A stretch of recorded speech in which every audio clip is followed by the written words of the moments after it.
Yo, yo, yo, yo, yo. Your brother Zo. What up, Atala?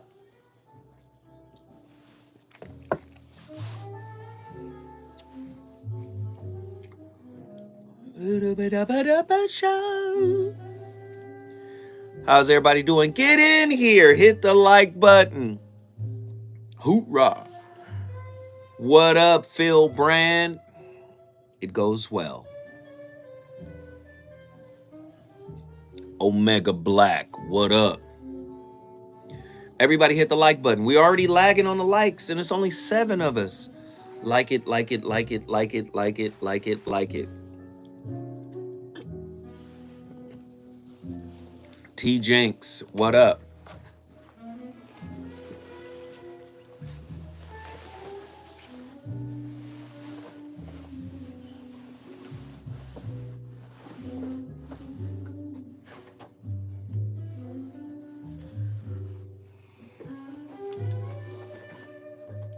What up? How's everybody doing? Holla at your boy, Zoe Williams. Hit the like button as soon as you're coming. Shooby dooby doo.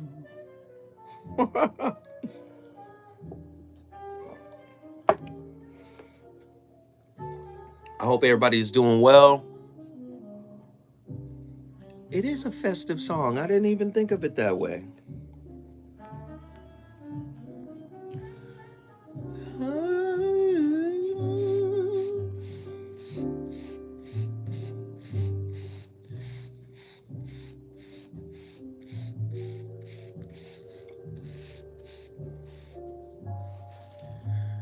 Nzinga. I need a little apple cider. Yes. A little apple cider will take us all the way into the mood tonight.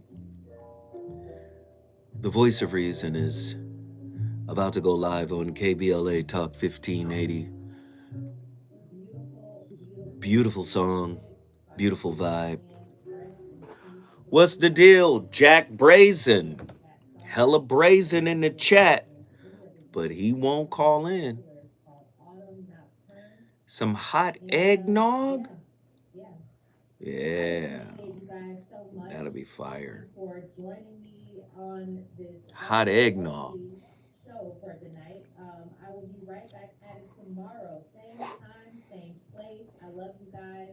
Make sure that you stay tuned because Zoe Williams, the voice of Black Maestro, what up? The Fire Show. That's how he gets down. My name. Ah, nigga. I just be expecting you to call in. Cause you be cooking in the chat. That's for sure. Can't nobody argue that.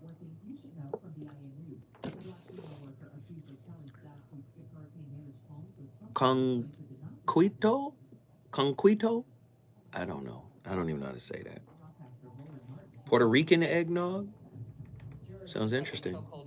Everybody hit the like button. Please hit the like button. It's free. It gets us into the algorithm. Please support the best way you know how. The easiest way to hit the like and share. Just holla at us, all right? Support us the best way you know how. Like, share. He already won, Matt. It's okay. I mean, damn. He already won. That's like rubbing it in. One was a Spirit flight flying in from Fort Lauderdale that had to be diverted to an airport in the Dominican Republic where I mean, rub it in with somebody who cares. News on demand 24/7 at BINnews.com. Enjoy the rest of your night and please travel home safe. Singular accident remains in 2 right lanes of Eagle Rocks 134 East before Colorado Boulevard, Figueroa Street interchange. Stop traffic remains up to 55 minutes from Buena Vista Street, Riverside Drive interchange. Crash remains blocking the Carson off-ramp to Torrance Boulevard on the 110 South. Heavy traffic continues from Highway 91. Over into Lico Lake. Hey, Nzinga, we doing your topic tomorrow. Me and my wife watched you on 5150 for the longest. We hate that BS went down how it did. Oh, Black Maestro, it's all love. Ain't nothing but love.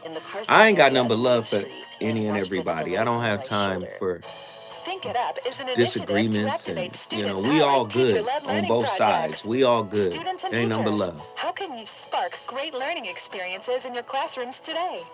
Join at thinkitup.org.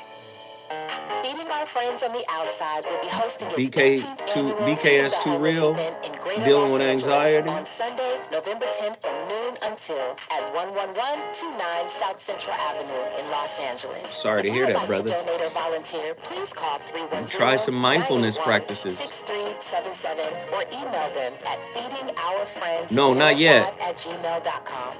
But trust me, you're supposed to send me @gmail.com. It's the 5-7 15th questions, anniversary of Zinga. Feeding Our Friends on But the trust Outside. me, Sunday, November 10th from that noon closure, until that's coming tomorrow. 11129 South Central Avenue in Los Angeles. For more information, call 310-981-6377. 310-981-6377. This is a community call to action from KBLA We are Talk cool. 1580.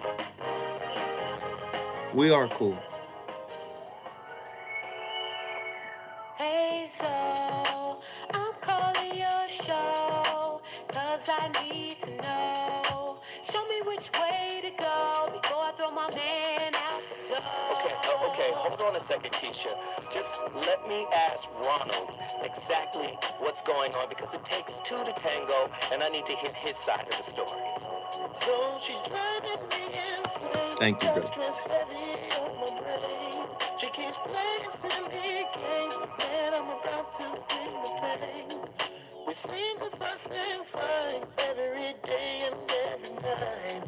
Please give some advice so we can see the light. See the light.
Cali Soul.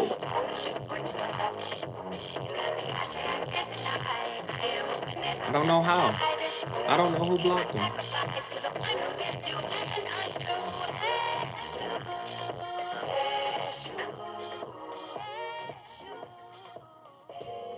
Unlike married couples, unmarried couples can't file joint returns. But this is usually not a disadvantage due to the marriage penalty. Prior to the recent tax law, the standard deductions and tax brackets for married folks were larger than, but not double, the single filer's deductions and brackets. That meant that they would have to pay more than double the taxes they owe if they were two single filers. The new tax law changed this for nearly every tax bracket, except the top two. However, the law is scheduled to revert back to its early form in 2026. If you live with your single partner, you may also claim head of household filing status if you support a child. This allows you to take child and dependent care credits. If your income is below the limit, you can also take the Earned Income Tax Credit, which offsets your income tax liability and can sometimes supplement your income by allowing you to get back more than you actually paid. Your partner can be claimed by you as a dependent, if you provide most or all of their support, and if they meet the criteria for being a qualifying relative. In other words, it's possible to be considered a relative without an actual biological or familial relationship. If you and your partner have bought a house together with a mortgage loan, you will face the issue of who will get to claim the deductions for interest and property tax. Oh my God. The voice of reason has returned to KBLA with another powerful topic. And I've brought in an expert. But let me just say, my goodness, as if the spiritual and the psychological and the clinical and the philosophical and the metaphysical and all of the other layers and nuances that are contained within intimate relationships aren't enough. It's a business too. Oh my God. If we buy a house together and we break up, how do, oh Lord. It's just too much. And we get more tax credit when we're married and less when we're just cohabitating or just together. I got somebody in here that's going to make it all make sense. Because guess what? While your mind is focused on Christmas, huh? See, you get caught up on Christmas, but right rounds the corner. I said rounds. Right rounds the corner from Christmas is tax season. Oh, yeah. Hey, just in case you fell asleep at the Jingle Bell wheels, there's taxes right around the corner. Here we go, ladies and gentlemen.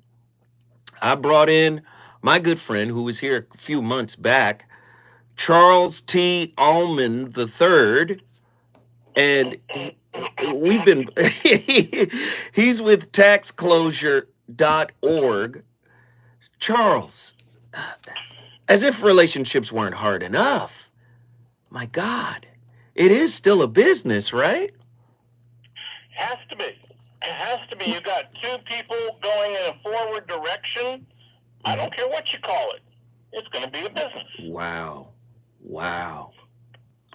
So, if I don't understand what's wrong with me internally, I better have a handle on my finances, or I could be a mess inside and a mess financially.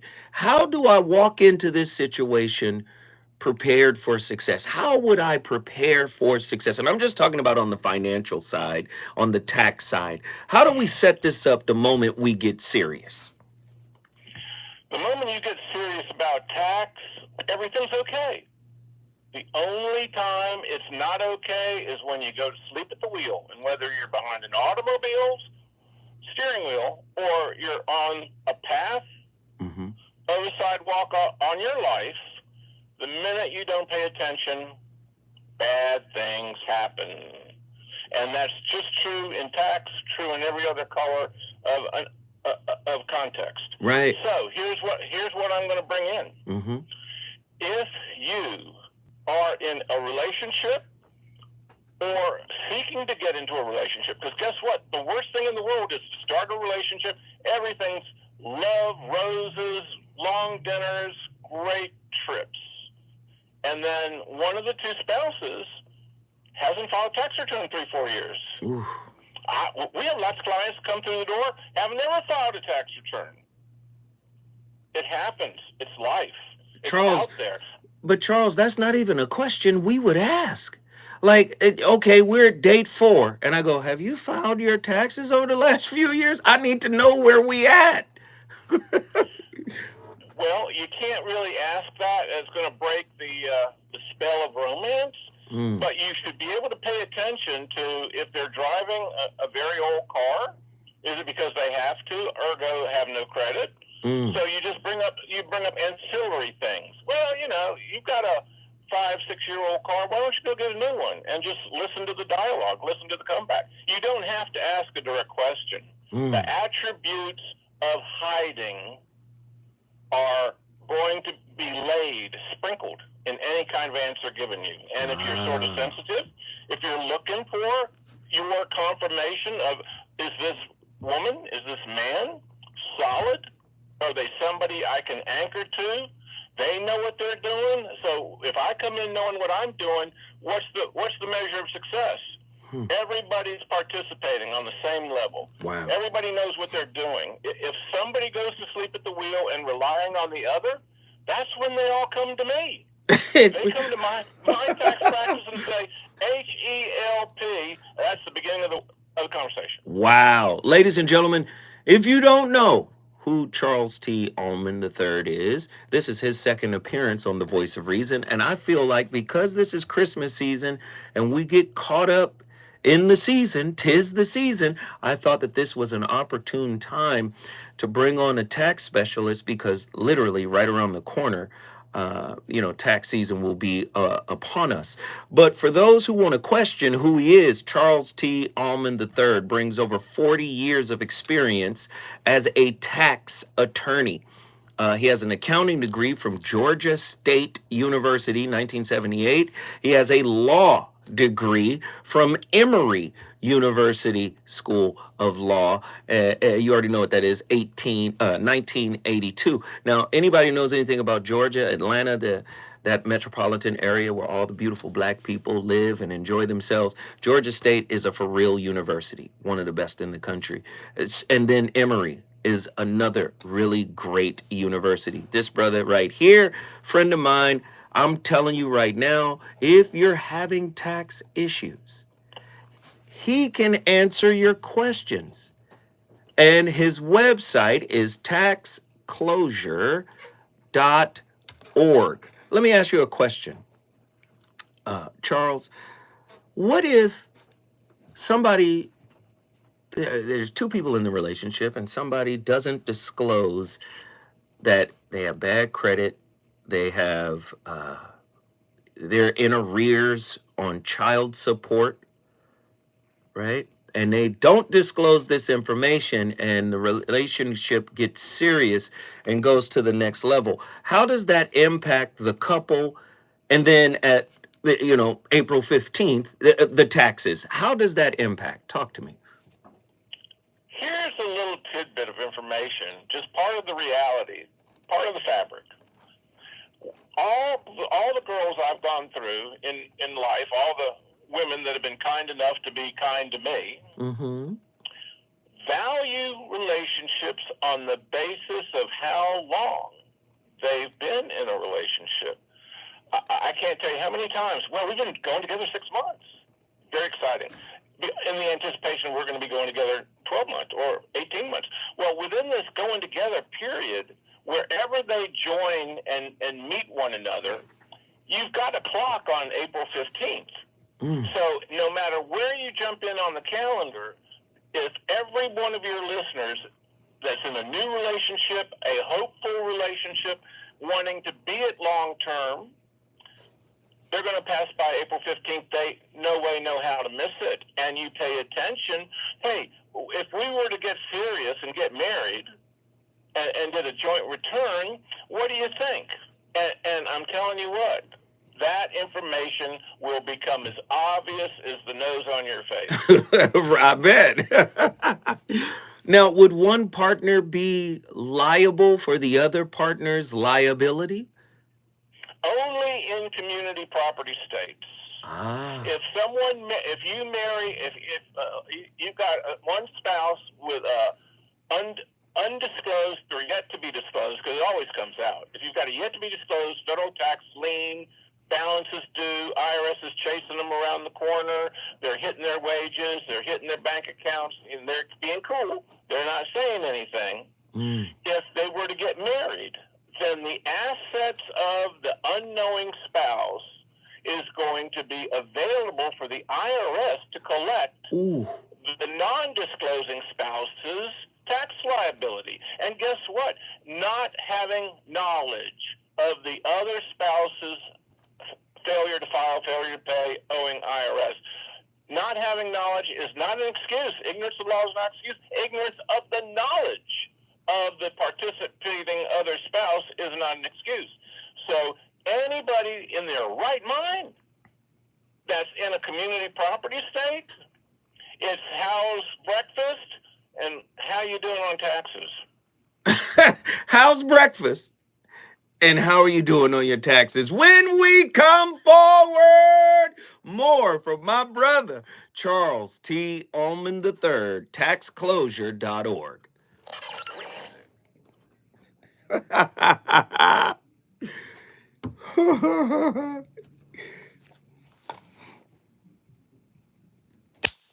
Did I get him?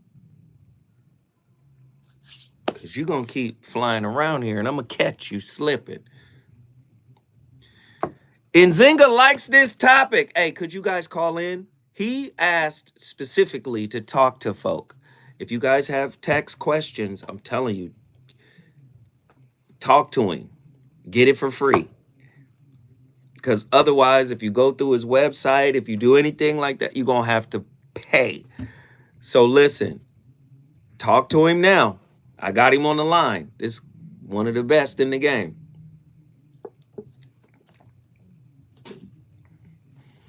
And if you have questions, call in. The thing about going Dutch, we got to have a conversation about it. Don't just... Mimi, could you please call in and ask Charles about Dutch? Or maybe a man can call in and say, can I write off those dates? I mean, I had a conversation at the lounge. Sister said she's been on... We just asked, how much money do you think you've accumulated in your dating life? She was like, $1 million? Dates, gifts, dinners. She was like, $1 million? And so my question becomes, damn. Do you see what I'm saying? Like, can that be written off? Like, this was an exploratory meal to figure out. I don't want to ask all the questions. Brothers, call in. Sisters, call in. Come on, y'all.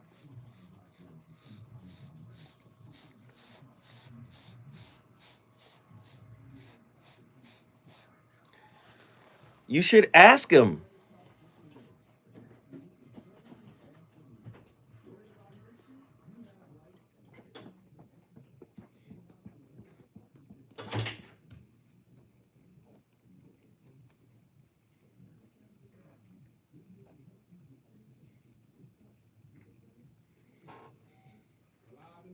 $30 seconds.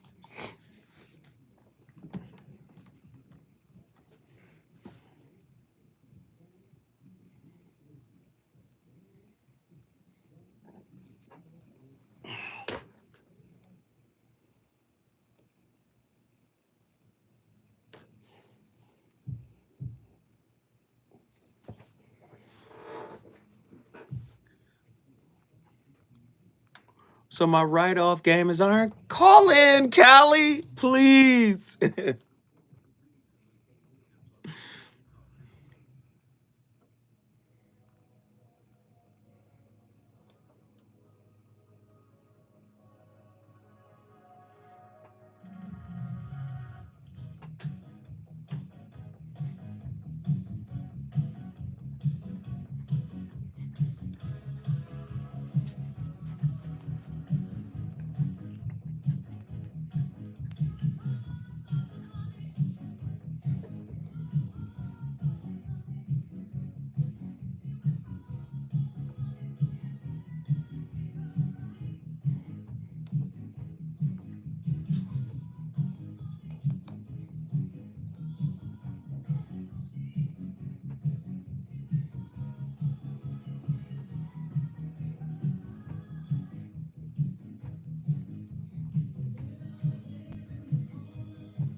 So this year we ended up owing the government over $500 on our tax return. Ouch! In this video, we're going to share a few reasons why this happened, as well as one simple thing that you can do to help make sure it doesn't happen to you. What's going on, y'all? Colin and AJ here with Marriage Inside Out. So since we've been married, we always have filed our taxes jointly, and typically we receive a refund, which has been nice. But this year, that was not the case. We were caught a little bit by surprise. So we figured we'd be transparent and share with you all why it happened and how you can hopefully avoid it yourselves. Because let's be honest, this is something that you didn't learn in school, and you're probably not going to be taught this during a premarital counseling course, or surely not when you're on the altar about to say, I do. But it's important. Right. So whether you're married or single, we strongly believe that this will apply to you. So here are some reasons why we ended up owing money on our tax return. So the first reason is that we both had increases in salary in our 9-to-5 jobs. So I ended up getting a raise this year for my job, which, hey, praise the Lord, I was grateful for. And Adrian also received an increase in salary from a job change. This led to a pretty big bump in our income for the year. Second, we earned more income from our side business. While it was still a nominal in the big scheme of things increase, money is still money, and making more money means more taxes. So that was another contribution. Yeah. And the third reason is that we received more income from our investments, specifically our stock and index fund investments. So we had dividends from some of our stocks, and also we received money from stocks that we sold. This is also known as capital gains. So that was something that we accrued over the course of the year, which again led to another bump in income. And last, we are DINKs. If you haven't heard of the term before, that is dual income, no kids. Currently. So because this is our current phase of life, we do not have children to count as dependents. With no dependents, we can't get that deduction. Let's just be real. Some of y'all watching this probably had children just so you can claim them on your taxes, but that's all right. We ain't gonna judge. We ain't gonna tell nobody. I'm just playing. So how can you avoid owing? Oh, Charles. Now I'm starting to feel like a lot of these people out here who say, man, I just can't do no relationship. Because if I got to deal with childhood trauma, I got to deal with unhealed wounds, mommy issues, daddy issues, and tax issues, boy, that is a lot to ask. So one of your key points here, you say communication is key. Open and honest communication about finances are essential in a relationship, and you should be able to openly and honestly kind of discuss what's happening. But what if your partner is reluctant, just like they are talking about their wounds or talking about their mother wound or father wound or past trauma? What if they're reluctant to talk about their financial status, but you're already in a relationship and you're already kind of bonded to them? What should you do at that point? You need to be a heat seeker. Uh-oh. If there's heat, seek it out. Because guess what? It only gets worse. If today it's just mildly, I'll leave the room, you watch I Love Lucy, I'll go do something else. And tomorrow it's going to be on both sides of the kitchen table with no humor in sight. Wow. So you just have to confront it, so to speak, right? Yeah, you got to pull the Band-Aid. I mean, everybody who's raised the kids got to pull that Band-Aid. You got to have them cry, and then you tell them you're going to cry, but it's okay because I love you, and it's going to be better after. You've got to pull that Band-Aid. Ladies and gentlemen, if you have those telltale signs that there's something wrong, it's a conversation that is not ready to be engaged in, there's a reason. Find the reason, pull the Band-Aid, or else. I'm telling you, if you're in a community property state, there's about 6 or 7 community property states, and how many millions of people are in California? 39 million.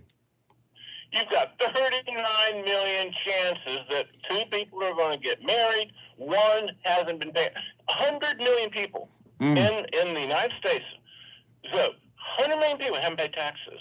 What's the likelihood that somebody in LA and somebody in California is one of those 100 million? Pretty high. It's pretty high. The odds are pretty high. Yeah. Yeah. And then those are the people that are filing taxes. How about the underground economy, the ones that don't even file? We can't put a number on that for all obvious reasons. So you add those 2 numbers together, If you're going into a relationship and you want it to survive, then honesty best come out first round. First round. Wow. Hey, guess what, Charles? People want to talk to you. We have people on the line. Now, I'm going to ask you, do you want to talk to these people? No. Do you Love to. That's all I do all day, so you know that. Yes. The phone rings, I'm on the phone. All right, here we go. We got callers on the line. Let's get them in here. Who's been on the longest? Callie Soul, Denver, Colorado. Callie, welcome to the Voice of Reason. What are your thoughts on tonight's topic? And do you have a question for Charles T. Almond III? Great topic. Thanks for having me on. Thanks for being on tonight, Charles. I don't have any questions. I say he's right on par. Like, you do have to ask these questions, and money know what money sound like. Ooh. So, like, when you start talking to folks, you don't have to be tacky. You don't have to be, when you're asking people about finances, like, yeah, people are going to back up if you're asking them in a way that doesn't sound like money. But Callie, there was an interesting conversation going on in the chat, and I would love for you to ask Charles this question. It was about, can you recoup the money you spend on dates? Because most men have this ROI, return of investment, in their mind. And typically our return of investment is carnal. But when it doesn't end in a carnal kind of experience, we feel some kind of way because we spent money. So is there a way to write those? I'm just telling what they said in the chat now. Don't get mad at me. But I'm saying, is there a way to write that off? Talk to me.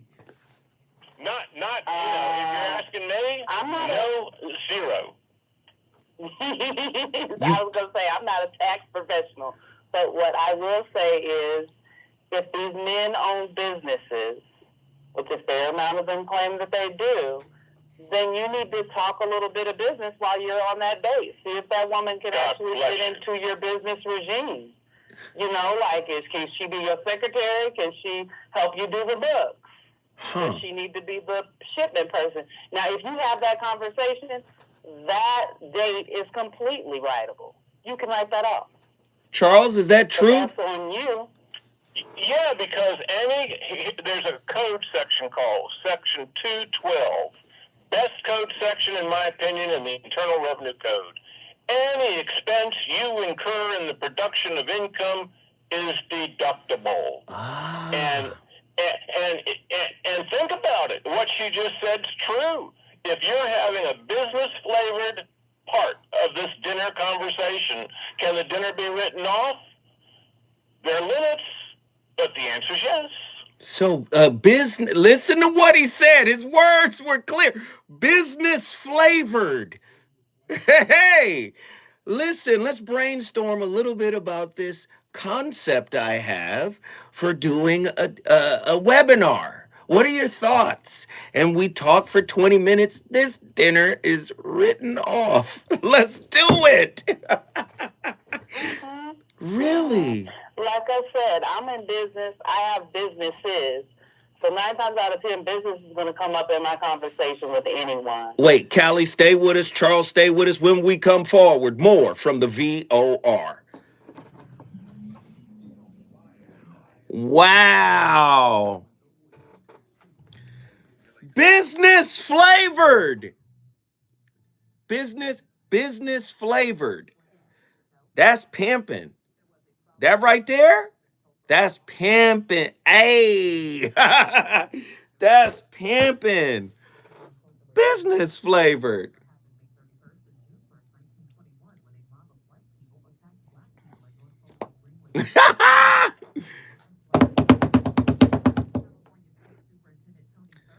Let's keep cooking. Everything Zoe do should be around. You ain't lying.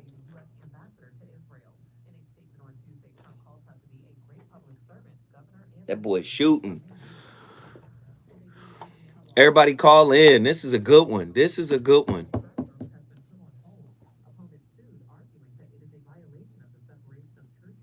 But how many white folks been doing that for? We got one on the phone. That's why I brought him here to y'all. Listen. I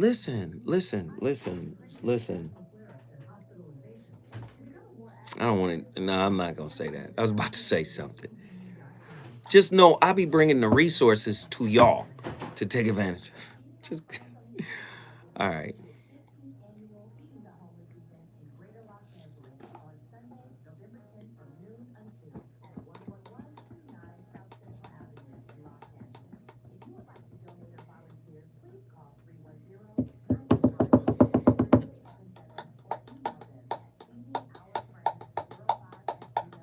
No, I ain't gonna say.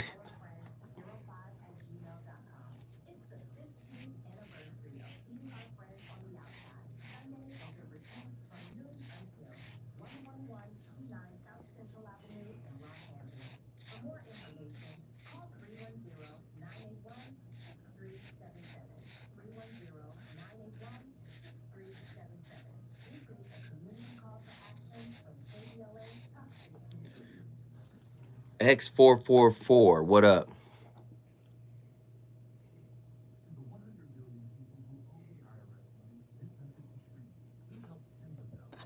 Close the door on their tax debt. So if you feel like you're stuck in a hole with IRS tax debt, then this is the easiest way to get a resolution quickly. That's him. To qualify for a no-pay or low-pay resolution, visit taxclosure.org to get free from the IRS once and for all.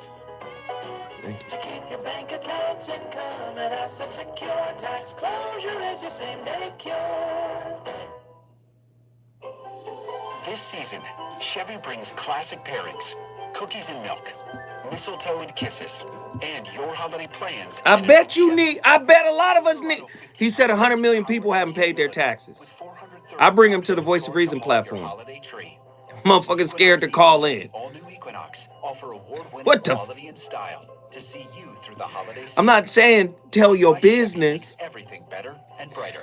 You can call in and make your business a fucking use a different name and a different whatever just to be able to articulate the scenario and get answers. That's the vision of Detours Mentoring Group, Inc. They're dedicated to improving life in LA County by providing educational support, You feel me? employment assistance, and spaces for community engagement.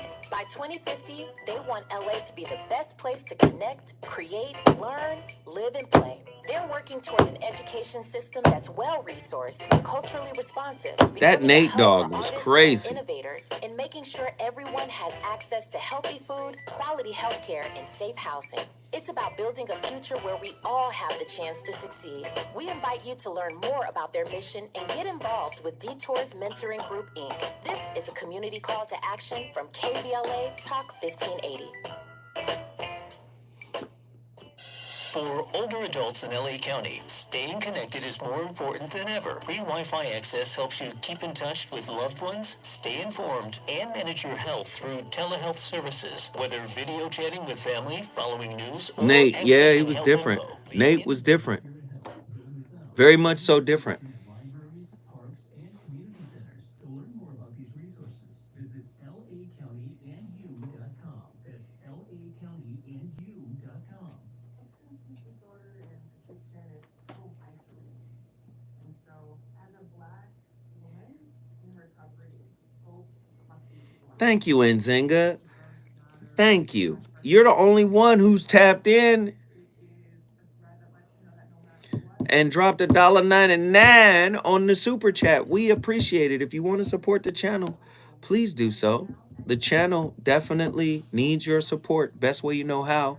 Likes, shares, subscribes, and also super chats, cash apps, whatever. And for anybody, because it's a lot of people, we only get around the same 10 to 12 people that are actually participating in the chat. There are a lot of people who watch and don't say anything. For you guys, just know my episode with Montel Williams is up now. Montel and I recorded this maybe 3 or 4 weeks ago, and it's up right now on Montel's YouTube. So go check that out. You know, Zoe Williams and Montel Williams. talking about the power of relationships. It was a good episode. Anybody anybody got a chance to see it? Did anybody watch it? I think Mimi says she saw it.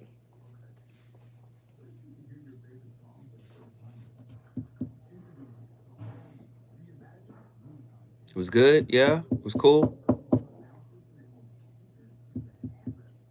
Thank you. I appreciate it.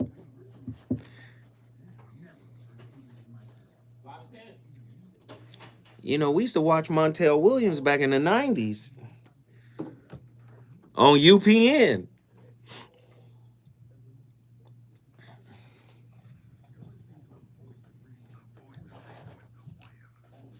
Yeah, yeah, yeah.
Spring and summer weddings, talking about finances, especially taxes, may not be very romantic, but it can allow you to better plan before you get to the altar. Crystal Faulkner from MCM CPAs and Advisors is here this morning to talk about what soon-to-be married couples should be considering before the big day arrives. Good to see you, Crystal. Thanks. Because getting married does have an impact on your taxes, right? It sure does. The first thing people need to understand is their tax situation is going to change. Mm-hmm. They will no longer file as single taxpayers. They will actually file as a married couple using either the filing status of married filing joint or married filing separate. And that status is determined on their marital status at December 31st. So regardless of when they got married through the year, if they were married on December 31st, that dictates the fact they have to file joint or as a single. And what they should do is actually calculate the tax using both filing statuses, joint or separate, to determine which tax results in the least overall federal and state tax. So it may be some extra work, but it can save you some money in the long run. Now, I've heard of the marriage penalty. So what is that, and how can people understand if this is going to be something that happens to them getting hit with that penalty? Well, Sheila, the penalty is really just a concept that occurs when people who are married actually end up paying more tax in some situations than they would have had they remained single. So sometimes it pays to be single. So the tax could be higher. You just need to understand that and don't be surprised. There could also be a bonus. So if one spouse actually made significantly more than the other, you could actually pay less tax because you're married. So you won't really know until you have a projection on your combined income. Now, once you file married filing jointly, you can't change it back to filing single, can you? You mean on amended return? Like every year, can you go back and forth between each one? You sure can. Okay. Each year, you can actually determine whether single or separate results in the least amount of tax. Okay, and then what are some of the other factors that people want to think about if they're getting married this year? Well, just be careful because there are some... Ladies and gentlemen, the VOR back in the building at KBLA. You already know where we are, the heart of Leimert Park. Zoe Williams is having a great conversation with great callers and a great guest. But before I get back into it, we are going to give away tickets to Angelique's upcoming Sweet Spot Live event. Listen, it's Sunday, November 17th. At the Miracle Theater. Listen, people are going to come out. They're going to tell their stories. This is what I loved about, and this is a sidebar really quickly before we get back to the topic. Quincy Jones. He spoke in stories.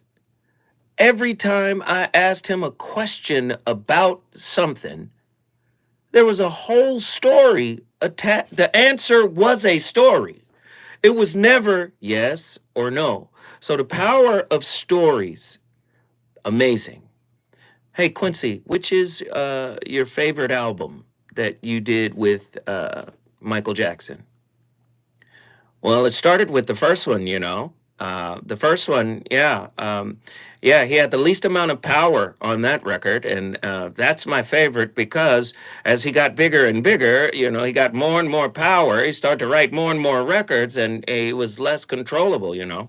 That's why that's my favorite. Like, it's never Off the Wall is my favorite. No, he's going to speak in stories. And this event coming this Sunday, in Inglewood, California at 4 p.m. Pacific Standard Time, 226 South Market Street. We're giving away tickets tonight. If you call in tonight, I'm going to give you some tickets. How about that? All right, we're giving away tickets. The Sweet Spot Live, November 17th, 4 p.m. Pacific Standard Time, the Miracle Theater in Inglewood, California, located at 226 South Market Street in Inglewood. I will be there. I will be there. It's going to be an amazing event. Let me get back to this conversation.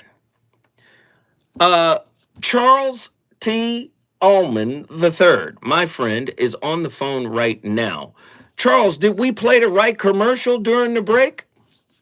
Yes, sir, and I really appreciate it because I'll tell you something about that commercial that's not obvious on its face is it's the power of one saving the couple, the two couple. A couple's two, and the two people have tax problems. You go to tax closure, and guess what? All you have is the power of one to save the power of two. Tax closure, if you owe IRS money, tax closure shows you how to use one form, take 1 hour, and get your tax debt closed out in as little as 1 day. My Power of one, saving every couple, married, living together, wanna be, gonna be. I love it. I love it.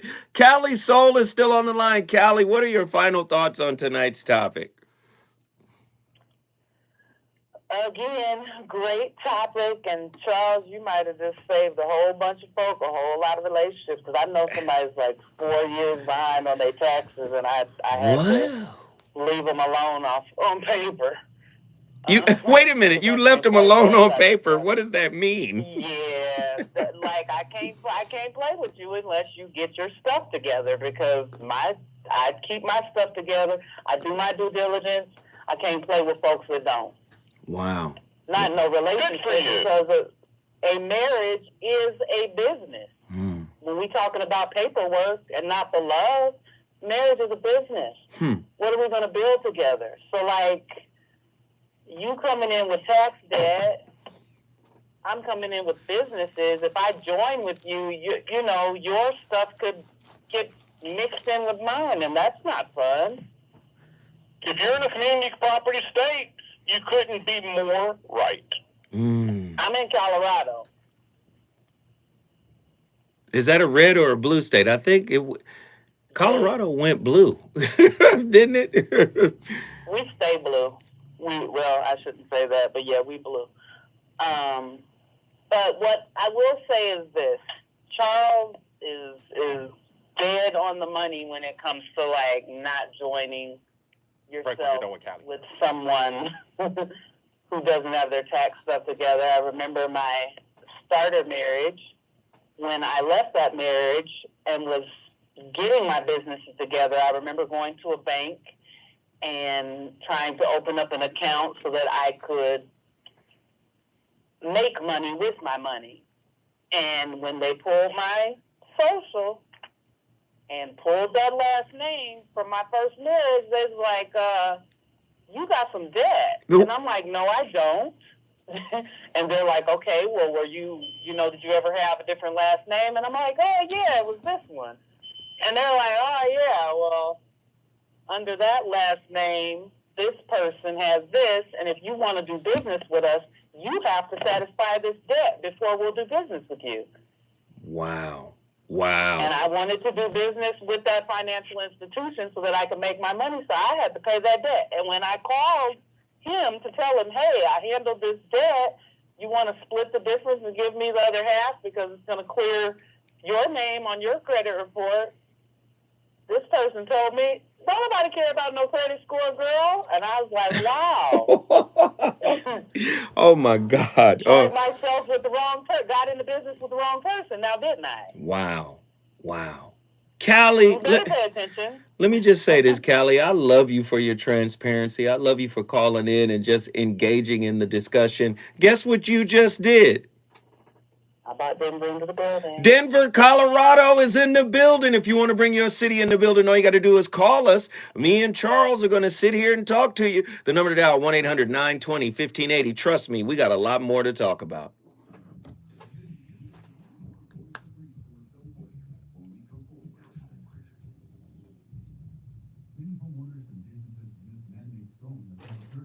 Traditional stone for their countertops. Handling these products puts workers' lives at risk. Love you, Callie. Thank you. Workers could die from a terminal lung disease, silicosis. Thank you, Callie. Must supply respiratory protection and water systems. It's essential to wet stone when cutting it to prevent breathing in dust. Do away with dusty, deadly practices. Visit WorkSafeWithSilica.org. This is a message from Kambodscha. Join the Black Hollywood Education and Research. That's a great record. Great day in Black Hollywood. Friday, November 15th, 7 p.m. at the Regal LA Live Theaters, downtown Los Angeles. This is the opening night celebration of the 30th annual SE Manley African American Short Film Showcase, honoring Deborah Pratt, Lyndon Barrios, Janine Sherman Barrios, Art Sims, Dee Stevens, Gina Linney Davis, and Dr. Gloria Zerdine. The weekend continues on Saturday, November 16th and November 17th with over 60 short films and industry panels on careers in Hollywood and directors on directing. Get your tickets today at bherc.org or call 323-957-4656. Again, 323-957-4656. See you there. That's bherc.org. Helping to broaden your political and moral imagination with our 2024 Climate Justice Campaign with KBLA Talk 1580. KBLA Talk 1580. We've got a lot to talk about. KBLA Talk 1580. Oh. Services and solutions. What is that? Black pepper?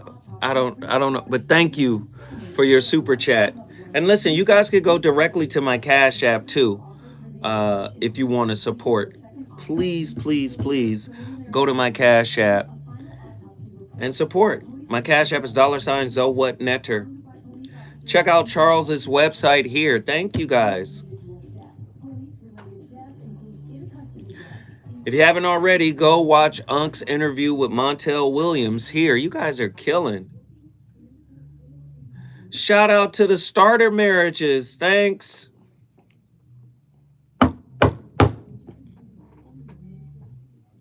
Live in 30.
want to share with you a few tips on how to avoid taxes legally. My name is Brian Kim. My legal disclaimer is I am a certified public accountant, so I'm a CPA. I do encourage you to speak with your accountants. If you don't have one, then I hope you enjoy this free information. Before we begin, I do have a request. If I help you save money with this video, then my request is that you enjoy the money. Treat yourself out, help someone else out. The way I see it, I'm just happy that the money stays in your hands. It's better than having the IRS have your money, right? If you're making under $400,000 a year, this video is going to be perfect for you. That's because the reason why I'm saying that is if you make over $400,000 a year, then you can utilize more tax tricks. There's more tricks that are available to you. Once you get over the $1 million threshold, that's when things start getting wacky. There's a lot of gray areas. But in today's video, we're going to stick to information for people making under $400,000 a year. And I want to be upfront with you, there is no magic bullet. There's no secret hack that's going to reduce your taxes to zero. That privilege, that's reserved for the billionaires with sophisticated offshore entities. I'm basically saying that it's not for people like you and me. If you want to make your taxes go to zero without the offshore entities, without the army of tax attorneys, then the only way to pull that off is for you to go down the illegal routes. So how to avoid taxes illegally.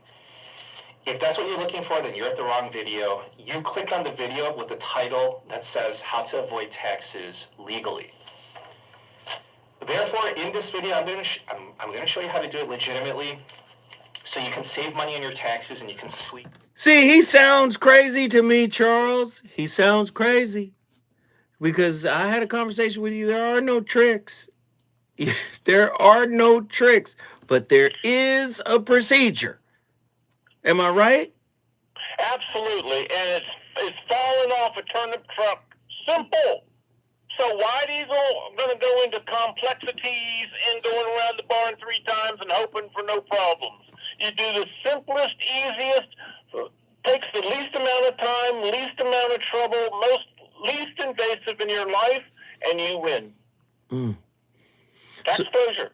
So you're telling me, and I want to be clear, because on the first episode, you talked about there's 3 ways to deal with your taxes.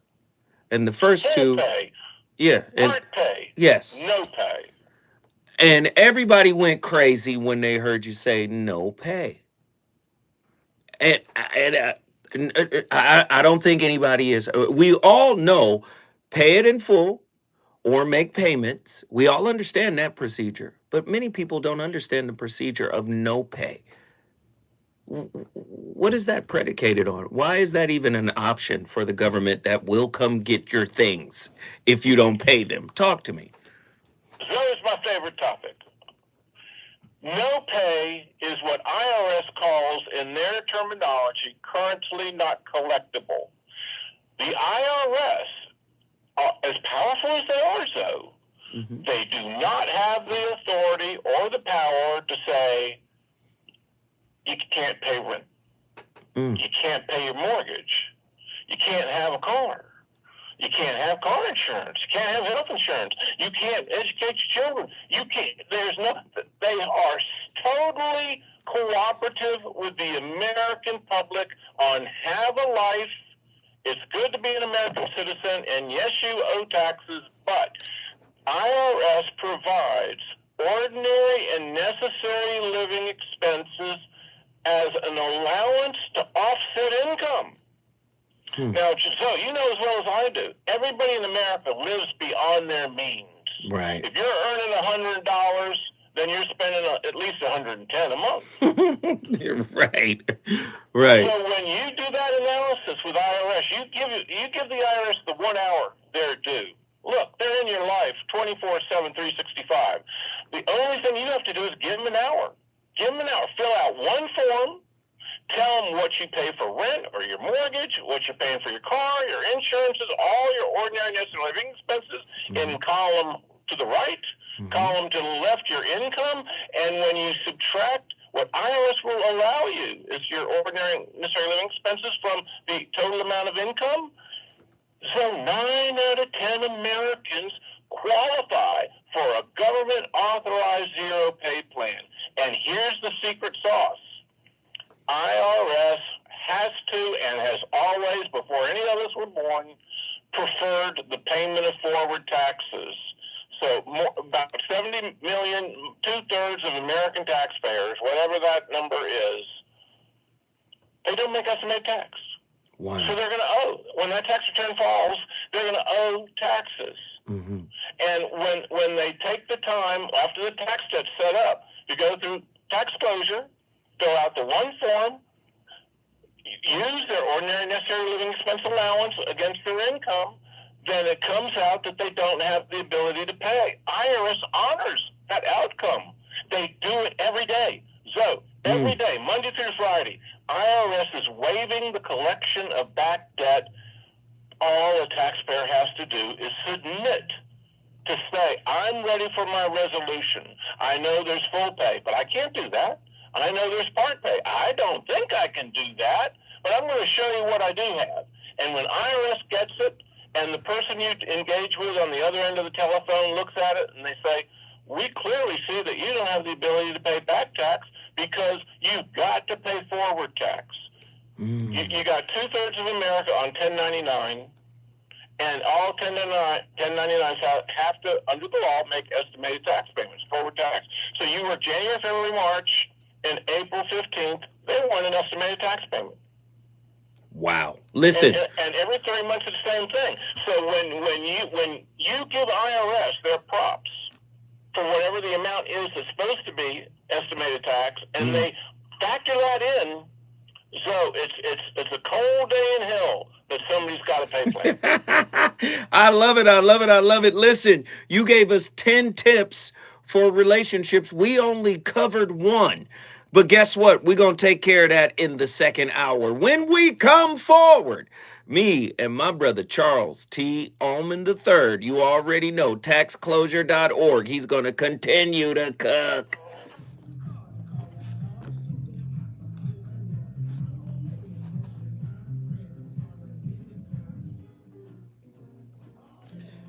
So,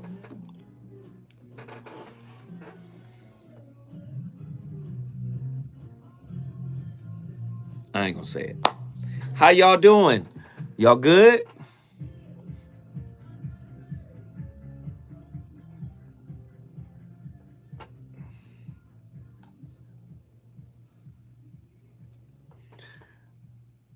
Zoe, ask him, yo, elaborate on 0% tax bracket, please. Call back. We got Nazarene on. We got a free line for you, Callie. Call back. He wants to talk to y'all.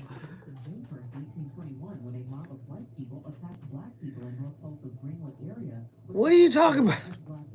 No, I'm learning, Attila. It's certain shit I just should not be talking about. And I be talking. Sometimes I just got to be like,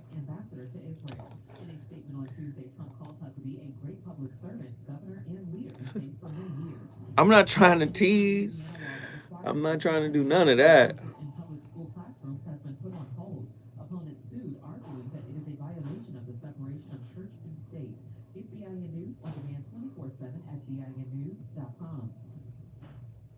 Lowe's knows you want to get more value for the holiday. That's why, as a My Lowe's Rewards member, you get new member deals every week on everyday essentials, tools, and more. Program subject to terms and conditions. See Lowe's.com/terms for full details, subject to change.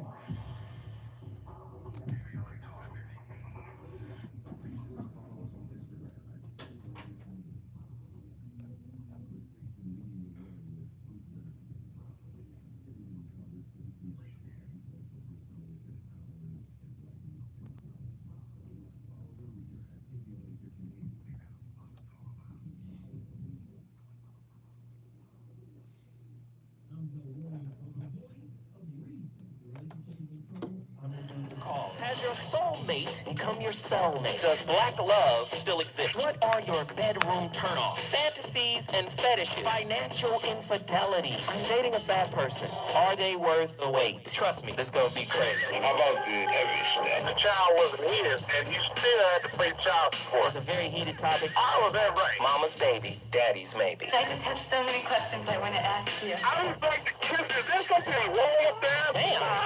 He told me he had a vasectomy. I'm pregnant. Betrayal has been committed. Hit you with a bad touch routine. How does he maintain his humposity? He likes it when it pinches the nip. Why can't you open up, brother? I'm a karate man. Karate man rules on the inside. They don't show their weaknesses. Yeah.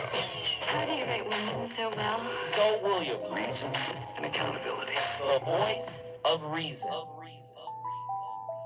You're not roommates, you're husband and wife. Preacher said, and now you are one. He did not pronounce you a joint venture. Combining checking accounts, working out of the same pot, together you're a team. Regardless of who brings in the money, it is your money. You guys together as a couple. Ladies and gentlemen, the VOR, the voice of reason, is on fire tonight. We have an amazing topic. We got an amazing guest. The phone calls are pouring in.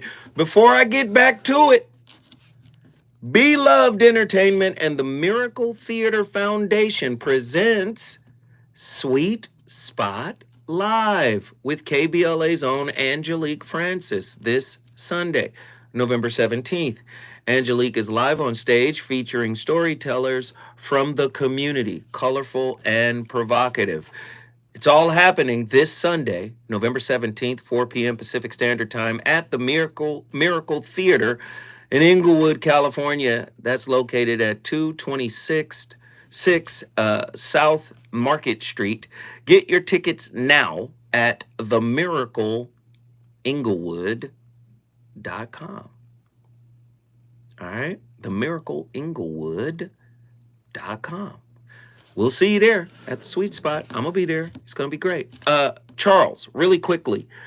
Callie Soul, who was just on the line from Colorado, she had another question. She said, Zoe, ask Charles to elaborate on the zero tax bracket, please. She was like, what exactly is that? Can you go deeper? What is it? How does it work? How do you get to 0% tax bracket? Talk to us. Well, if you have income less than the standard deduction and the exemptions, number of exemptions in your household. Let's say you have 5 children, and you have personal exemption, you have the children's exemptions, you've got standard deduction. If you earn less than the combination of your standard deduction and the number of exemptions, then you are at 0 tax bracket. It's very simple.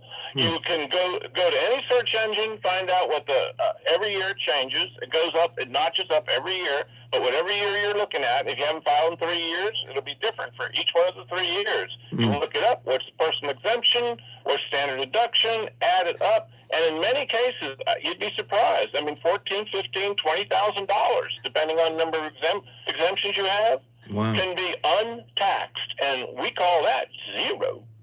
Wow. Heavy stuff. And yeah, your relation, I'm having revelations about relationships.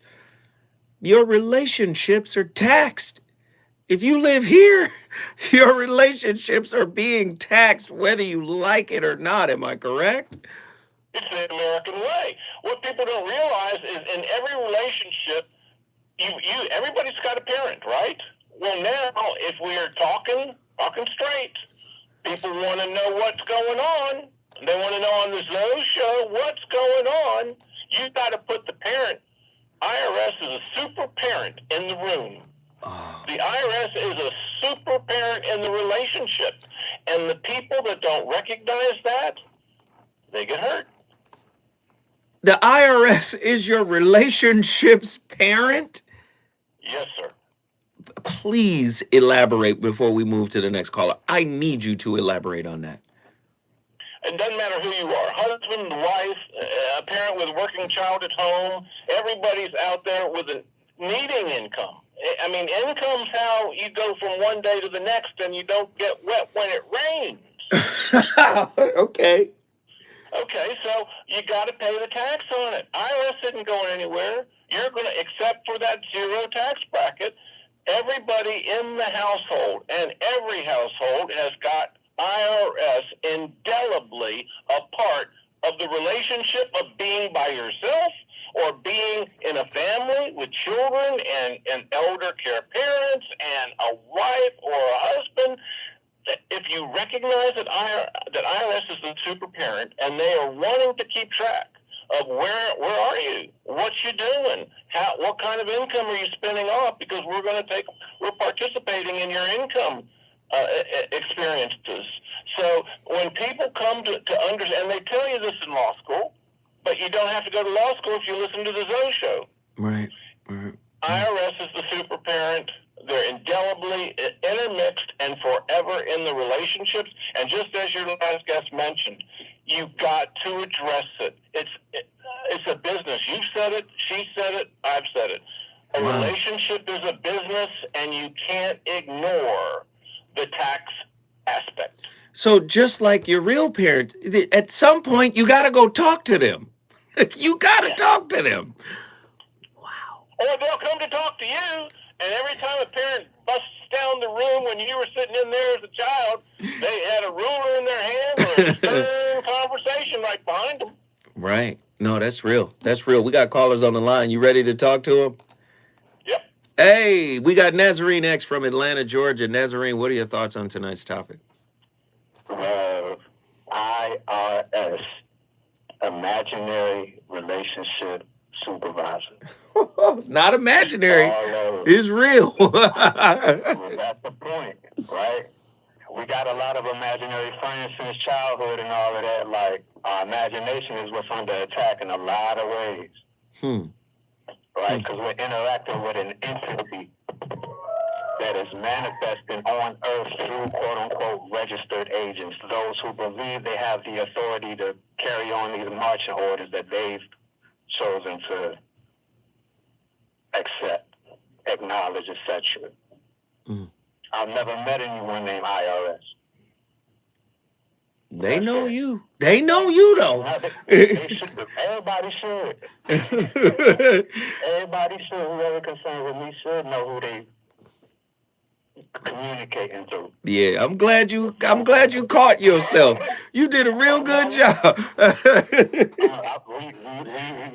We gotta keep it in the groove, right? Now, I gotta ask you this though. Do you have a question for Charles, man? He's on the line. You might as well. I do. In the law's eyes, it seems like regardless, you're being recognized as a business entity. That's who's filing or paying taxes, etc., right? So one of the questions that I had, just for the sake of having the internal library or Rolodex, because we don't have necessarily the menu or the codes provided to us by the IRS. Like the same way they'll come to our house, the so-called collect, they won't come to our house and give us the playbook, which is part of the problem too. You're right. Are there things such as research and development, the whole, team building exercises, environmental services, like how do we classify our doings and engagements in strides so that we're aware of the types of potential write-offs or exemptions and so forth that may marry up? Well, you've got in business for profit, in business for not a profit. It's that simple. You're A or B. It doesn't go into 18 flavors, 38 flavors, A or B. You're for profit, you're not for profit, and both of them get deductions. And again, Section 212, if you don't remember anything else, 212, gives you the ability to write off anything that was done, spent, used for the production of income. I'm with you. Not 112, it's 212. 212. 212. I appreciate you, Uncle Charles. Thank you, family. Hey, thank you, Nazarene X. Guess what you just did? ATL. ATL is in the building. If you want to bring your city in the building, all you got to do is call us 1-800-920-1580. Charles is in here cooking. Now, he produced a list, and I think this list is important like if you're building a relationship. And of course, we talked about step one, which was communication, right? Being able to communicate openly. And I made it clear. I think a lot of people struggle with real conversations, whether they be psychological, emotional, traumatic, but I think they also struggle with the financial discussion as well. And, Charles's first tip was, again, communication is key. Open and honest communication about finances and relationship are essential. He said, discuss financial goals, spending habits, and budgeting strategies to ensure both partners are on the same page. Now, let's move to the second one. This one is a little tricky, and I need you to break it down. Establish a joint budget. Create a joint budget that outlines income, expenses, saving goals, and debt repayment plans. This will help both partners track their financial progress and make informed decisions together. A lot of people talk about trust in a relationship, but do we have trust in the money that we have to share? A lot of people don't trust their partner knowing exactly what they have. This is why financial infidelity is a big thing. Secret accounts. Can we talk about the trust that's needed in order to establish a joint budget? Talk to me, Charles. Well, we're in a category of essential.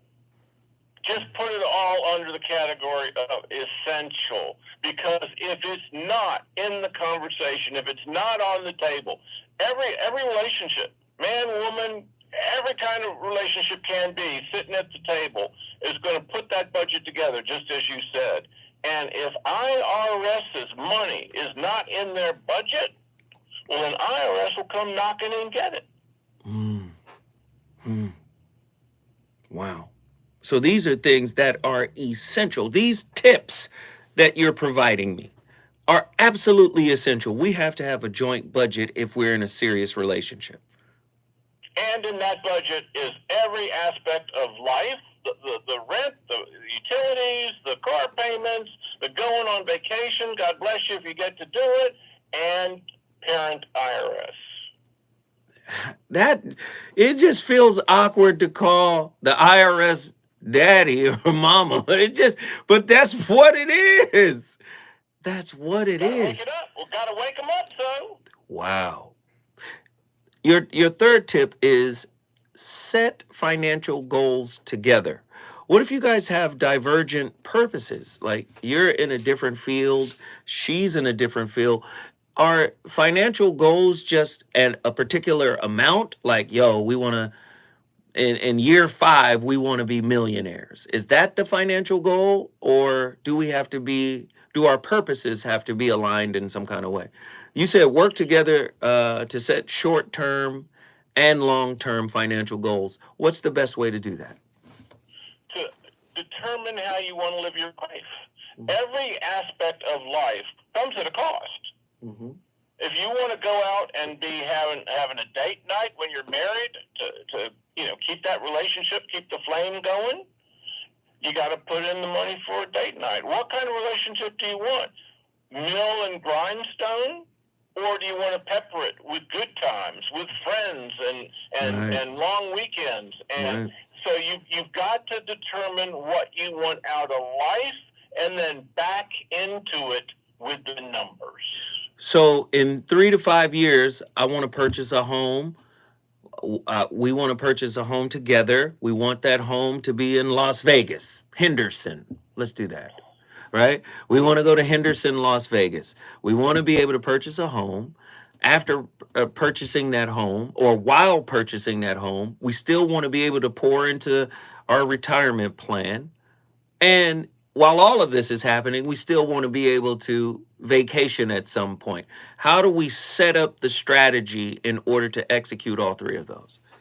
You just did. You outlined your life.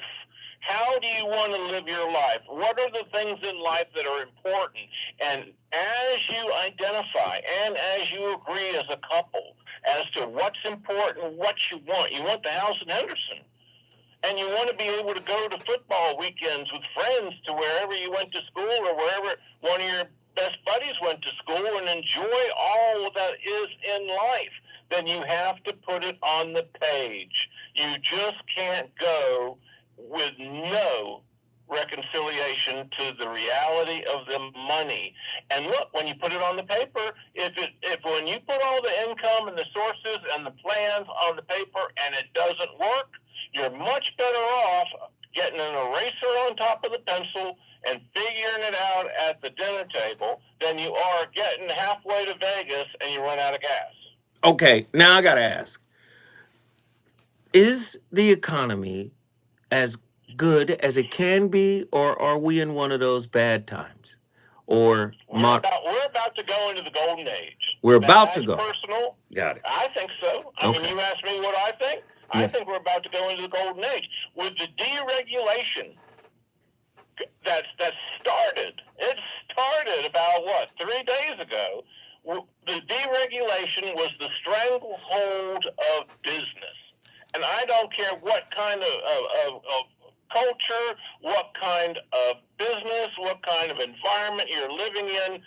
It's been regulated to a point of strangulation. And about 3-4 days ago, everybody in the country heard that we've got somebody absolutely dead committed to deregulate America. And when America's deregulated, so stand back. Enterprise, business, yeah. I remember when they deregulated the ATM machines. I bought a couple. And it was a good time. Listen, stay there. Don't go anywhere. Charles T. Almond is on fire tonight. Let's get it.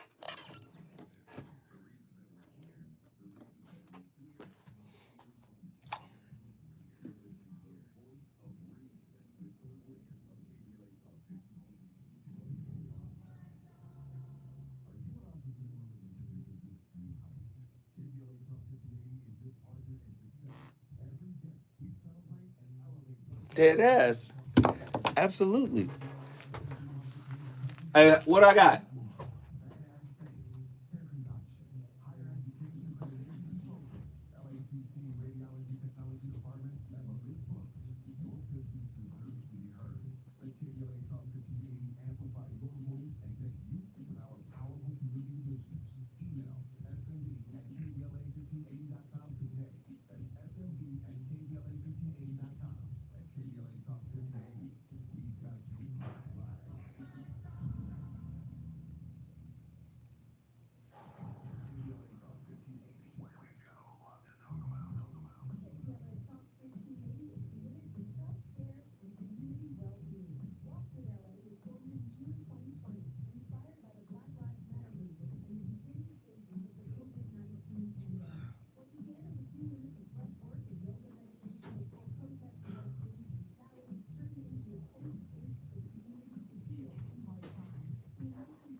The lines are open. Pretty Brown Mimi, you want to call in? Call right now. Andy is sitting right there.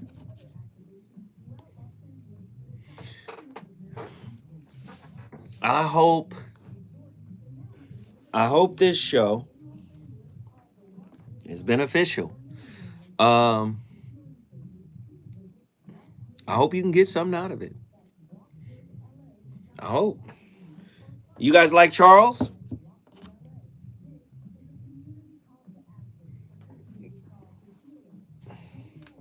You guys like what he has to offer?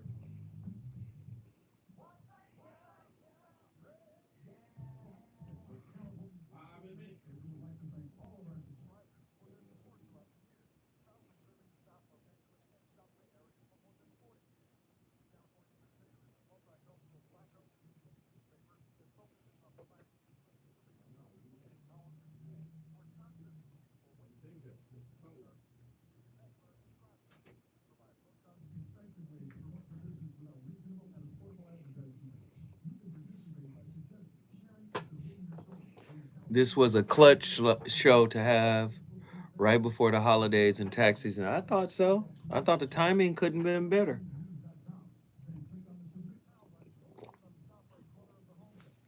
How about it? How about it, Third Eye?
I'm Jeremy from TurboTax with some information for divorced and legally separated taxpayers.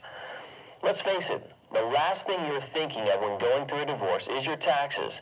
But once the dust settles and everything is finalized, it's time to catch up with some new tax rules you may be subject to now. If you have children, you may wonder which parent gets to claim their exemptions. Although the general rule is the child must live with you during the year to claim them as a dependent, a non-custodial parent can still take the exemption. Generally, all you need to do is get the custodial parent's permission and have them sign an IRS Form 8332. But if you are the custodial parent, you may not want to give up the potential tax savings. Either way, only one parent can claim the exemption. Alimony payments may also present a new type of income or deduction that you never dealt with before. If you receive these payments, it is taxable and must be included in your income. However, if you are the one making the alimony payments, you can claim the deduction for them.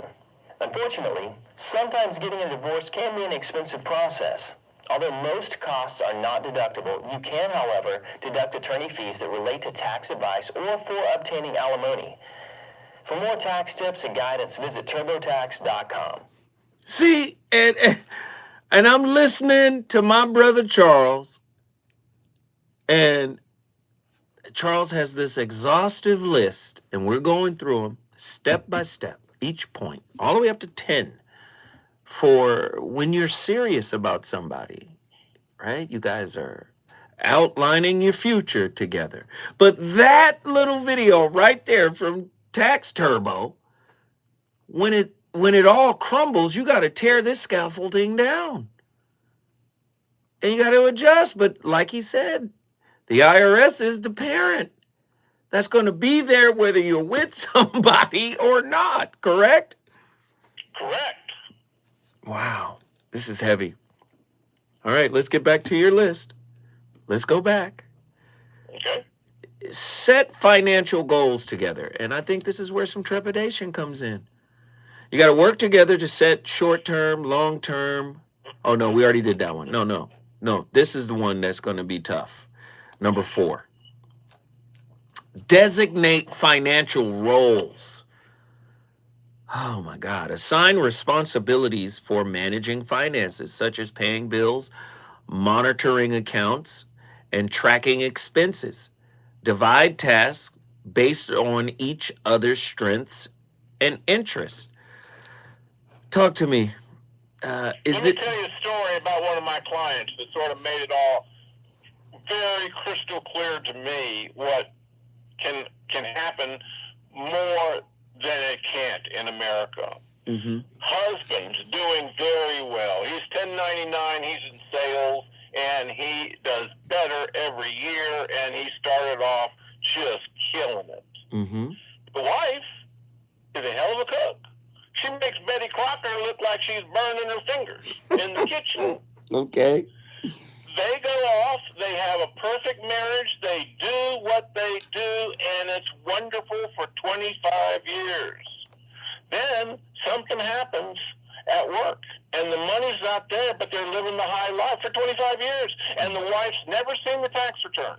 He signs her name. She says, "No, I don't want to see it. You just sign. You're taking this. We're playing roles. Your role is the big breadwinner. She has a great job at Coca-Cola, but he's the big swinging money earner." Mm-hmm. And she says, "Your role is you take care of the financial well-being of the couple, and I'm going to have dinner on the table. We're going to live to be 100. Good cooking. No GMOs, everything's organic, and it's a bargain that just survives as the American way. That's what you want. Those kind of roles, those healthy kind of roles." Well, all of a sudden things fell off at work. Hell, he lost his job. He never told her. Didn't have the guts to tell her that this great big paycheck that's coming around the mountain ain't coming no more. And so all the money he earned, he got cut loose end of the year. All the money he earned during the year, he had a $250,000 tax liabilities though. Ooh. What'd he do? He didn't say anything. He just stopped filing taxes.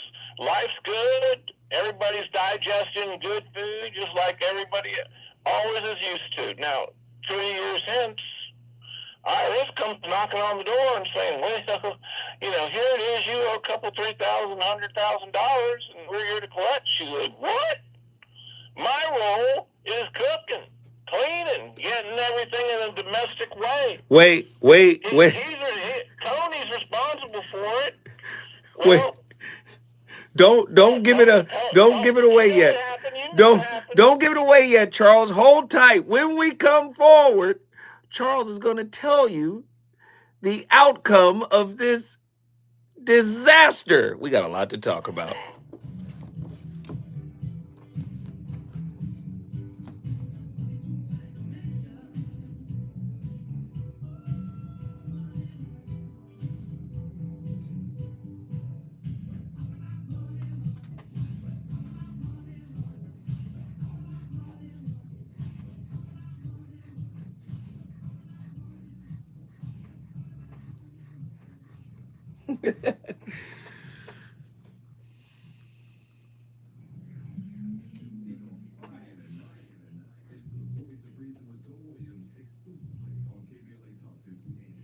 Her was drunk in love. That's dumb.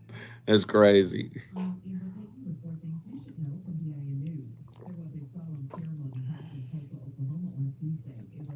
Did who play with the OG?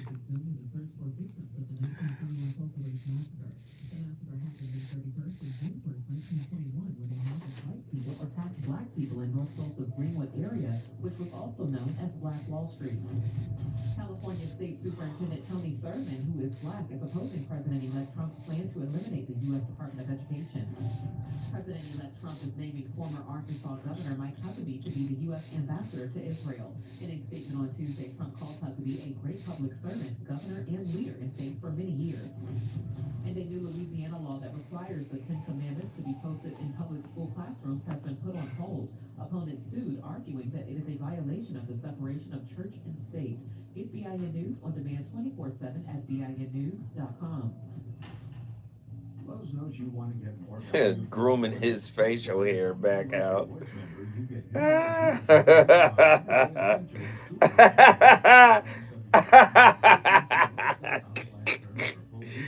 Y'all are comedy. Be sure to follow us on Instagram at KBLA1580. The station leading the way with exclusive interviews, stimulating conversation,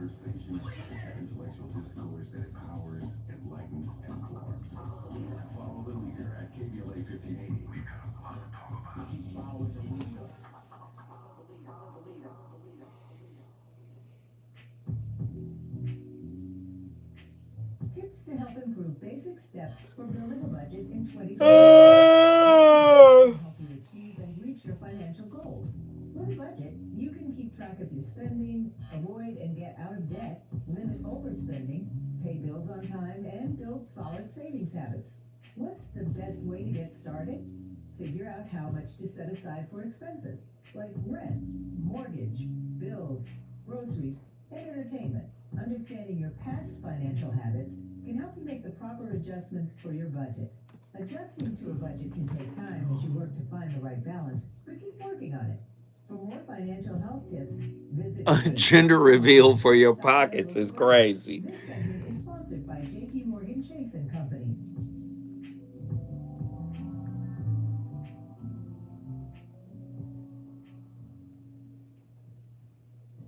To the 100 million people who owe the IRS money, this message is for you. We've helped tens of thousands of people close the door on their tax debt. So if you feel like you're stuck in a hole with IRS tax debt, then this is the easiest way to get a resolution quickly. To qualify for a no-pay or low-pay resolution, visit taxclosure.org to get free from the IRS once and for all. To keep your bank accounts income and assets secure, tax closure is your same-day cure. If you say you care about the community, you have to also care about the climate. We're KBLA Talk 1580, and we've got your black. KBLA Talk 1580. KBLA Talk 1580 reminds you, when we fight, we win. The Youth Justice Coalition is challenging America's addiction to incarceration and discrimination. Why are you on pins and needles, Attila? Law enforcement violence, and the school-to-prison pipeline. Their approach, transformative justice, community intervention, free LA high school, legal defense, and system monitoring. YJC promotes safety without relying on prisons. Their goal, prevent system contact and help.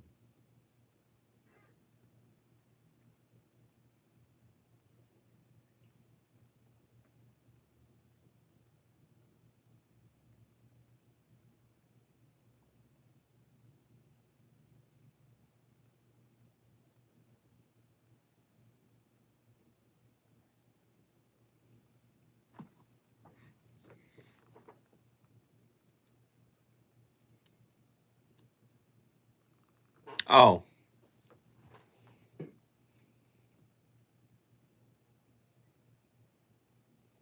Shoot. Guide hand.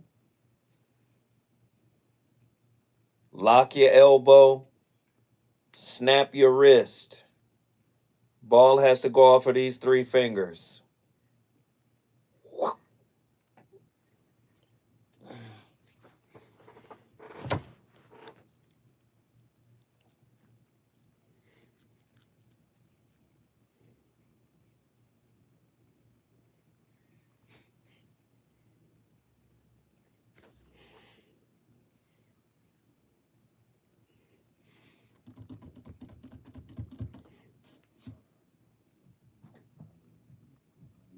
How would you feel if you didn't have breakfast today? I didn't have breakfast today. I feel pretty good. We learn everything here. Please hit the super chat or the cash app.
Hello, I'm Jill from TurboTax with some interesting information about the filing status options available to unmarried taxpayers.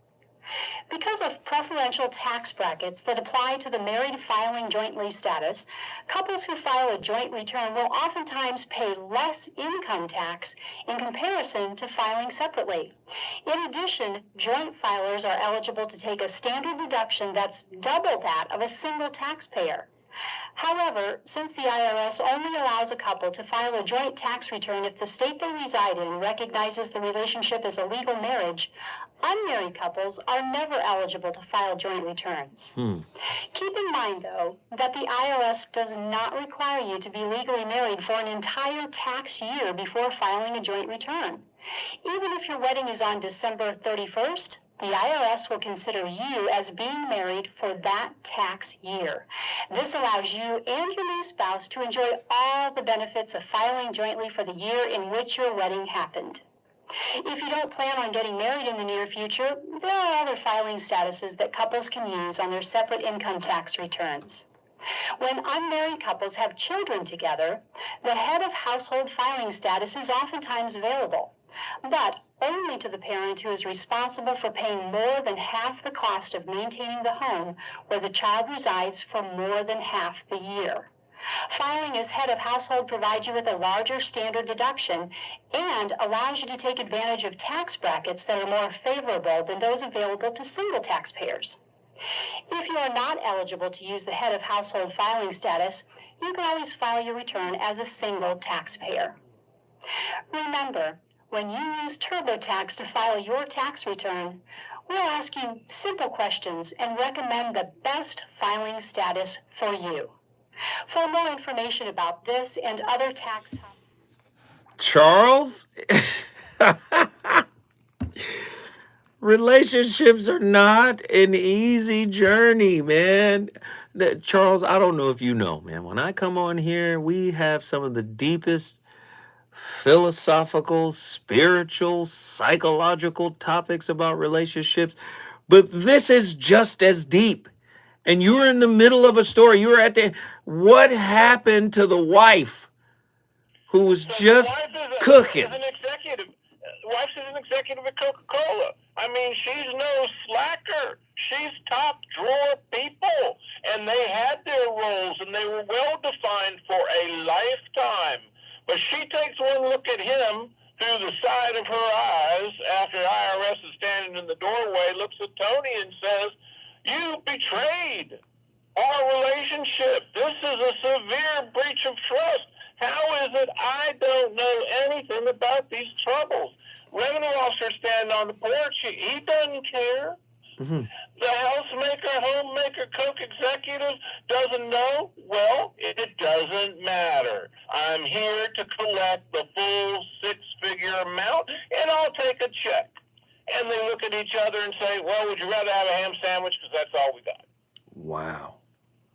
So guess what Tony does? He gets on the phone and he calls everybody he's ever had a pitcher of beer with. He finds out that there's this guy named Charles T. Almond III, who's a tax attorney.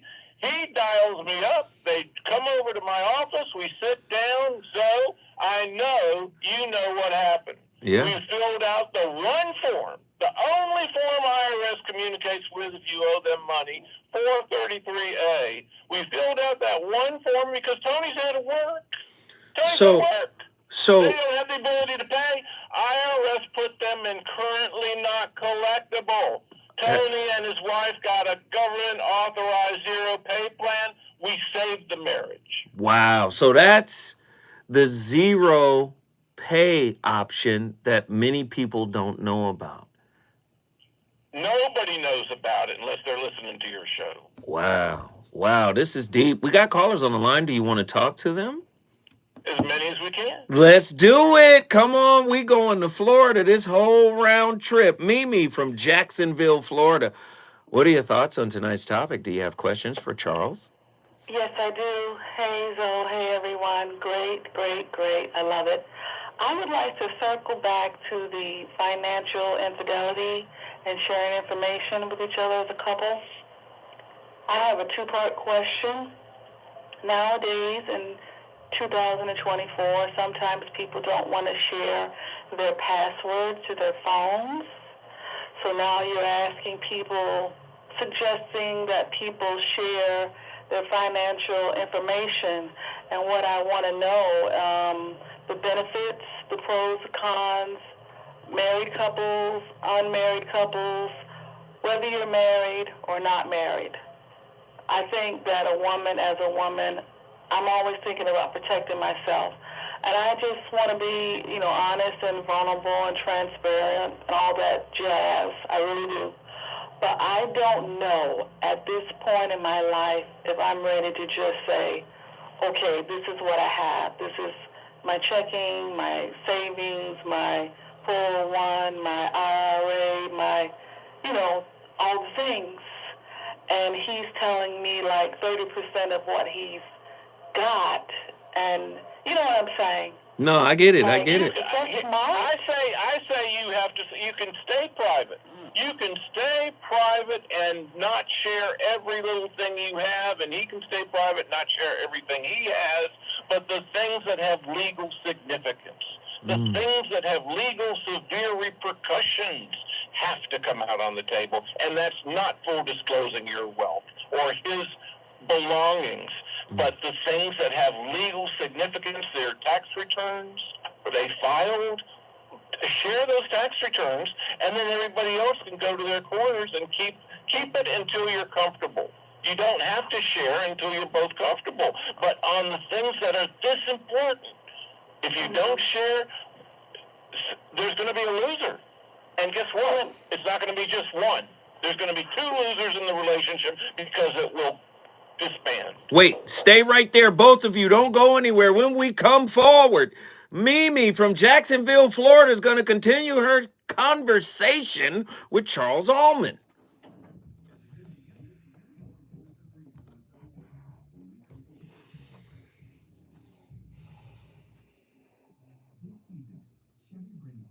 This show is so good, it's on autopilot. It's on autopilot. It's just like this.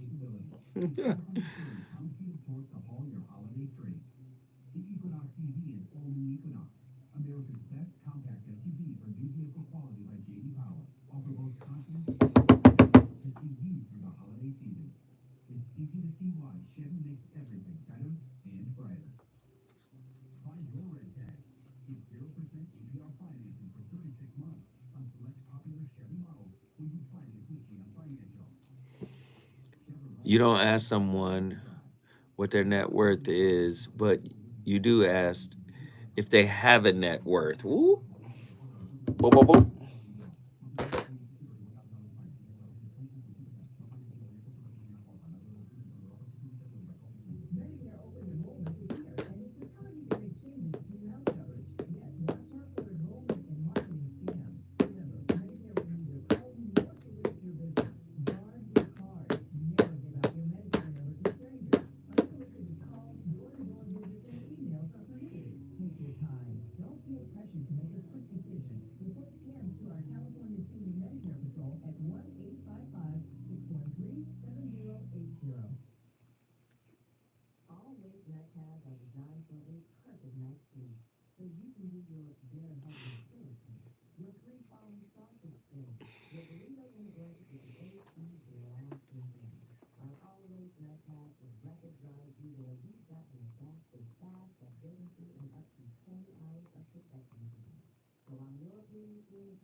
Ladies and gentlemen, the VOR. My playlist is my co-host. You already know what it is. What was that? Aloe Black? Come on. Come on. In here cooking. We on fire tonight. You already know what it is. The voice of reason. We having an amazing conversation. We got an amazing guest. Charles Almond is on the phone. And of course, he was talking with Mimi out of Jacksonville, Florida. Tonight's topic is about taxes. And people don't understand our intimate relationships are taxed. Even when we're single, we're being taxed. And we have to have a strategy and a plan for that. And as we've been outlining, these are difficult conversations that many people bypass before it's too late. Mimi, you were asking Charles a question, and I want to make sure that that question is restated so we can hear it again. Okay. Whether you are a married couple or a single couple, I consider myself to be a smart woman. You know what I'm saying? I have a soft-spoken voice, but you know what I'm saying? Your girl has some sense. And I just don't, how much am I supposed to share? I mean, I'm a vulnerable, transparent, all the things. But I want to be intelligent about this thing. I mean, I live in Florida. It's a community property state. I'm all for prenuptial agreements and all the things. But if I come in saying, okay, look, I love you to pieces. You're my everything. I'm telling you everything that I have, my thing. And he doesn't tell me everything he has. And I get messed up in the end. That's my fault, right? Well, Charles said you can stay private, and he can stay private, right, Charles? Where did Charles go? Do we have him? Charles, you there? Did we lose Charles? Oh, wow. I hope we didn't lose Charles. Charles, don't be lost to us. Let's get him back in here. Charles, are you there? Oh, Andy's checking right now. But no, he just said that you both could go private if you want. Yeah. But he also said you have to reveal the stuff that has some legal ramifications. And that's what I wanted to ask about. What was he referring to? Because I'm open to do that. Charles, you're back? I am. I don't know what happened, but no, I heard the question, and the question was, what should I keep private? What should I let the other spouse or to be close personal relationship have, and the secrets and confidences? Show each other your tax returns, because that's the most major place that you can have a life disruption that can't be fixed. Wow. That breach of trust, that infidelity is going to be showing up on the tax return. And I can't tell you how many times I'm brought into the divorces. We talked about this on your first show. Right. People in the corners of, I'm in one corner, you're in the other corner, the two spouses are battling in a divorce court. Why? Because they had financial infidelity. And the only place, there's one-stop shopping for financial fidelity, and that's showing each other your tax returns. One stop. Why don't we just file together? You should. That's what he said. You should. He did say that. Yeah. Okay, that sounds good. I like that. You know what, Mimi? I appreciate you for calling in. You had some great questions. Guess what you just did for us?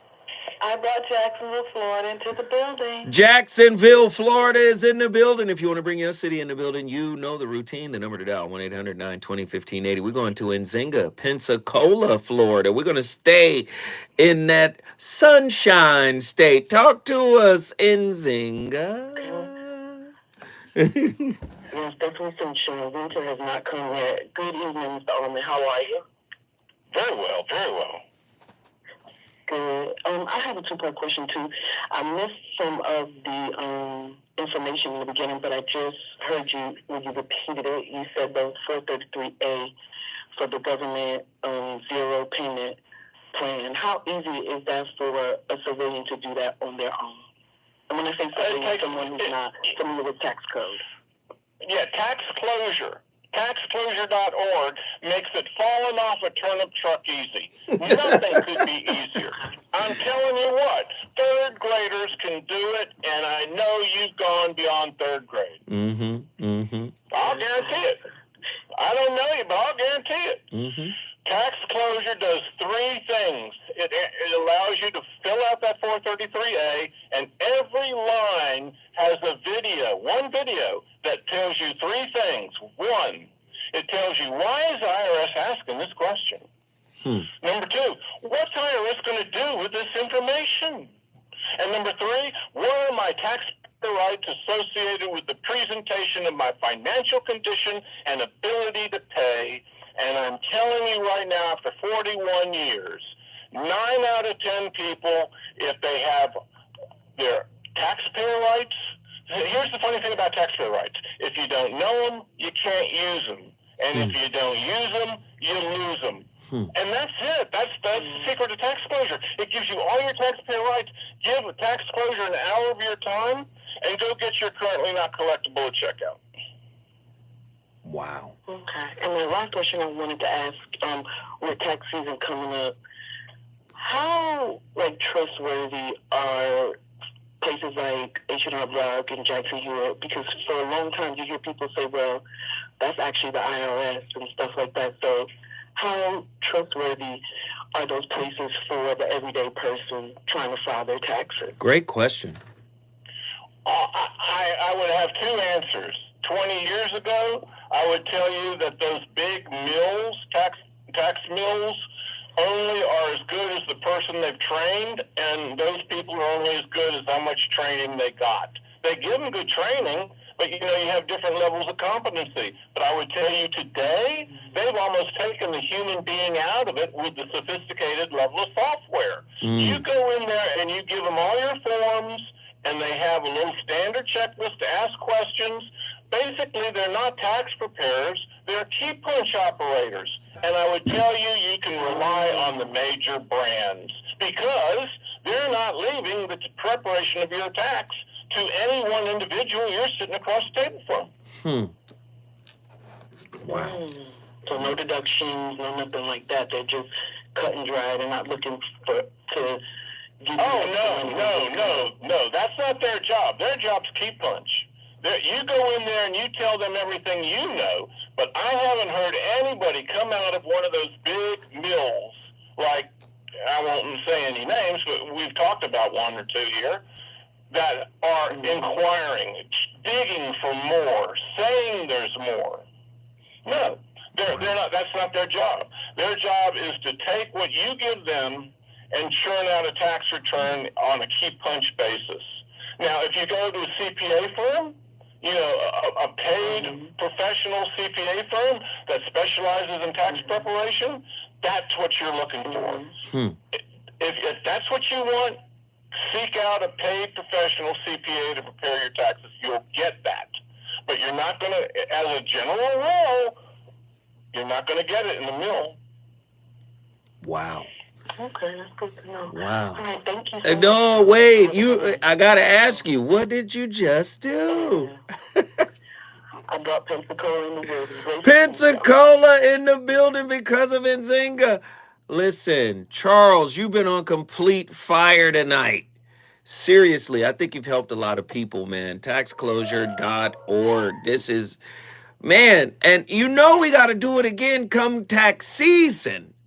See, they're not thinking about it right now. They're thinking about Santa and Rudolph and the gang. But I'm telling you, they're going to need you come tax season. Now, I have to ask you this question because it's part of your tips. Tip number 5.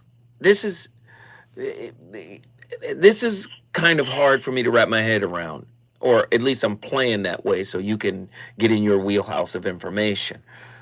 It says maintain individual independence. While joint finances are important, it's also essential for each partner to maintain some financial independence, set aside discretionary funds for personal spending to avoid conflicts over money. Does my partner need to know about that? Is that a separate account? Is it a secret account? Can it be secret, or do they have to know about the side account as well? Talk to me. I think it's exactly what you say. It's very important to have your little slush funds. You don't always want to come hand out to your spouse or your partner. That gets old. That gets tiring. Hand out for, what are we going to do for dinner tonight? Same old question. Gets tiring. You know, are we going to be able to go on vacation this year? Well, how much do you have? How much do I have? Well, you have as much as you want to contribute to the vacation, but let's say you put away $10,000 and the vacation's going to be $10,000. If your spouse isn't going to come up with $5,000 or something even better than $5,000, if they're not going to pay the whole way and they want you to take all your money that you saved for little things that are important to you and you have to give it away, guess what you're building? You're building an unhappy nest. Wow. Listen, you've been listening to the Voice of Reason live on KBLA Talk 1580. That's Charles T. Almond. Please, please, please go look him up, taxclosure.org. I appreciate you, brother. Thank you for the information. And I'll see you tomorrow with another heater, the VOR. We still got a lot to talk about.